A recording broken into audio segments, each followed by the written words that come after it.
WhatsApp guys, welcome to my channel. तो आज मैं आपको सिखाऊंगी स्क्वायर रूट फाइंड करना किसी भी डेसिमल नंबर का प्राइम फैक्टराइजेशन मेथड से। तो यहाँ पे एक नंबर ले लिया है मैंने 6.76। इसका स्क्वायर रूट मालूम करेंगे प्राइम फैक्टराइजेशन मेथड से। और यहाँ पे डेसिमल है तो सबसे पहले इस डेसिमल को ख़त्म करेंगे। तो डेसिमल को किस तरह ख़त्म किया जाता है, ये वैल्यू मैंने अब डेसिमल ख़त्म कर दिया। जब भी डेसिमल ख़त्म करते हैं तो फ्रैक्शन आ जाती है, पॉइंट की जगह पे 1 लगाते हैं, उसके बाद जितने भी डिजिट्स जितने भी नंबर्स हों उतने ज़ीरो। तो पॉइंट के बाद 2 नंबर्स थे तो इस वजह से यहाँ पे 2 ज़ीरोज़ इंक्रीज़ कर दिए हैं। अगर पॉइंट के बाद 3 प्लेसेस होती तो यहाँ पे हम 3 ज़ीरो इंक्रीज़ करते, बट यहाँ पे पॉइंट के बाद 2 डेसिमल प्लेसेस थी तो हमने पॉइंट के बाद 2 नंबर्स। तो अब मालूम करना है इनका स्क्वायर रूट, तो यानी कि 676 का स्क्वायर रूट भी मालूम करना है और 100 का भी। वैसे तो कैलकुलेटर पे ये डायरेक्ट आ जाता है, बट यहाँ पे करना है प्राइम फैक्टराइजेशन मेथड से। तो इसके फैक्टर्स भी बनाएंगे और 100 के फैक्टर्स भी। तो पहले बना लेते हैं 676 के फैक्टर्स।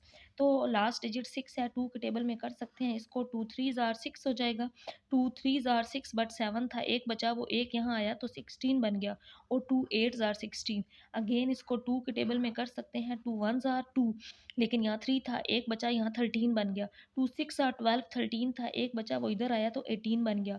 और 2 9 आर 18। आप अपनी आसानी के लिए लेड पेंसिल से इसको लिख सकते हैं बच्चों, और बाद में इसको रिमूव कर देंगे जो कैरी बचता है इसको।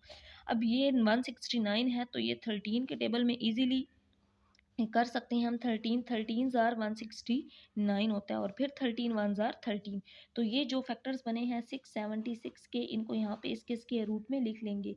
2 मल्टीप्लाई 13 और मल्टीप्लाई 13। उसके बाद है डिवाइडेड बाय 100। तो 100 के फैक्टर्स बनाएंगे। अब यहाँ पे जिस तरह इसको किया है अब 100 को भी करेंगे, प्राइम फैक्टर्स बनाएंगे। 100 के 2 के टेबल में कर सकते हैं क्योंकि लास्ट डिजिट 0 है। तो 2 5 आर 10 हो गया, बाकी 0 आ गया। 2 2s आर 4, एक बचता है यहाँ पे 10, 2 5s आर 10। अब 25 सिर्फ 5 के टेबल में जाता है तो इस वजह से 5 5s आर 25 और 5 1s आर 5। तो ये बन गए हैं 100 के जो फैक्टर्स। अब इसको 100 के स्क्वायर रूट में लिख लेंगे। 2 मल्टीप्लाई 5 मल्टीप्लाई 5। तो यहाँ पे जो बाकी वैल्यूज़ बची हैं इनको मैं यहाँ पे लिख रही हूँ। अब इसके बाद ये स्टेप, ये 2 दो दफ़ा है, 2 का पेयर है तो 2 स्क्वायर लिख देंगे। और 13 भी 2 दफ़ा है, 13 का पेयर है तो इसको 13 का स्क्वायर लिख देंगे। डिवाइडेड बाय ये 2 दो दफ़ा है, 2 का पेयर मतलब 2 स्क्वायर। फिर 5 2 टाइम्स है तो 5 स्क्वायर। हमें पता है कि स्क्वायर रूट की वैल्यू 1/2 होती है, तो ये 2 उस स्क्वायर रूट से कैंसल आउट हो जाएगा। तो यहाँ पे इसको कर दिया है कैंसल आउट।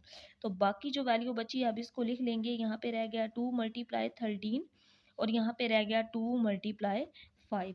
अब इसको सिंप्लीफाई कर लेंगे, और अगर हम इसको सिंप्लीफाई करें तो हमें पता है यहाँ पे अगर हम इस 2 को 2 से कैंसिल आउट कर दें तो बाकी वैल्यू रह गई 13/5।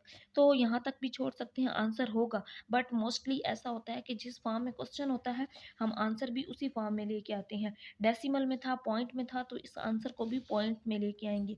ऊपर वाली वैल्यू को अंदर रखेंगे और नीचे वाली वैल्यू पे डिवाइड कर देंगे। अब 5 2s आर 10, 5 3s आर 15 करें वो तो इससे बढ़ जाएगा, तो 5 2s आर 10 करेंगे, माइनस करेंगे।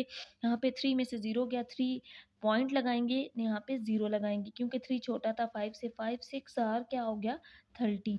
तो ये पूरा पूरा डिवाइड हो गया और इसका जवाब कितना आ गया, इसको यहाँ पे लिख सकते हैं 2.6।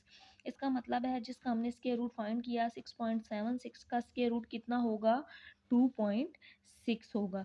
ये इसका आंसर होगा। स्क्वायर रूट फाइंड करना था प्राइम फैक्टराइजेशन मेथड से।